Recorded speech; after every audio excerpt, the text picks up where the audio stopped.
আসসালামু আলাইকুম।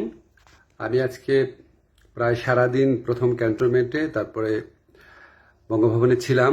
তো আমার ইন্টারনেট অ্যাক্সেস ছিল না, আমার ফোনও অনেকক্ষণ বন্ধ রাখতে হয়েছে, তো অনেক খবরই পাই নাই। তো এখন ফেরার পথে এবং ফিরে যে সমস্ত খবর শুনলাম, যে সমস্ত ছবি দেখলাম, আমার জাস্ট বুকটা ভেঙে গেছে। এইভাবে মানুষ বিজয় উদযাপন করে? আমি বলছি না সব জায়গায় হয়েছে, বা কিছু কিছু জায়গায় যে সমস্ত ঘটনা আমি যতটুকু জেনেছি, এটা তো টোটালি আনএক্সেপ্টেবল।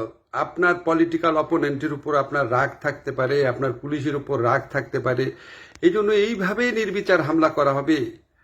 আর আজকে একটা কথা আপনাদের মনে রাখতে হবে, পুলিশের যারা সদস্য তারা অনেক ছোট চাকরি করে, পুলিশের সবাই খারাপ কাজ করেছে, আর আমরা সবাইকে দোষ দিয়ে দেবো, এটা খুবই ভুল, খুবই ভুল। সবাই অত্যাচার করে নাই, অনেকে বাধ্য হয়ে করেছে, তারা নিচের লেভেলের অফিসার, উপরের লেভেলের অফিসারের কথা শুনতে হয়, নাহলে চাকরি থাকে না। তো আপনাদের তো এই জিনিসগুলো বুঝতে হবে। আপনি নির্বিচারে সমস্ত পুলিশের উপর আক্রমণ করবেন, এটা কিভাবে অ্যাকসেপ্টেবল হতে পারে? আজকে আমি সংখ্যালঘু সম্প্রদায়ের উপর আক্রমণের ঘটনা শুনেছি, আমার পরিচিত সার্কেলেই 2-3টা ঘটনা শুনেছি, যা এটা একটা টোটালি আনএক্সেপ্টেবল জিনিস।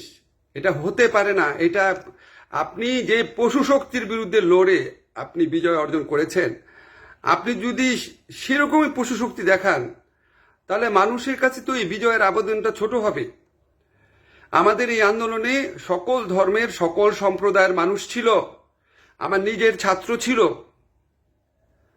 হিন্দু সম্প্রদায়ের, হাইকোর্টের লয়ার, ব্যস্ত লয়ার, সব ফেলে রাস্তায় আন্দোলন করতে গেছে। আমি জানি, আমাকে ফোন করেছে। বহু ঘটনা আছে এরকম। এই বিজয়ের এই ক্ষণে বিজয়কে সংহত করতে হয়, ধৈর্য ধরতে হয়, মানুষকে আশা দিতে হয়, সবাইকে বিজয়ে সামিল করতে হয়। আপনাদের বিরুদ্ধে যারা ভয়াবহ অন্যায় করেছে, গণহত্যার মতো অপরাধ করেছে, অবশ্যই তাদেরকে বিচার করার চেষ্টা করা হবে। যদি বিচার না হয়, অবশ্যই আপনি সর্বোচ্চ পর্যায়ে অসন্তোষ দেখাবেন। কিন্তু সাধারণ সাধারণ পুলিশ, সাধারণ সাধারণ মানুষ, একটা নিরীহ একটা সংখ্যালঘু মানুষ, একটা ঘটনা যেন আর না ঘটে। আমার প্রতি যদি আপনাদের বিন্দুমাত্র ভালোবাসা থাকে, যাদের ভালোবাসা থাকে, তারা এই কাজ করবেন না। Please please. আমরা একটা ধ্বংসযজ্ঞ, একটা চরম অপশাসনের মধ্যে দিয়ে গিয়েছি। এখন আমাদের দেশ গড়ার সময়।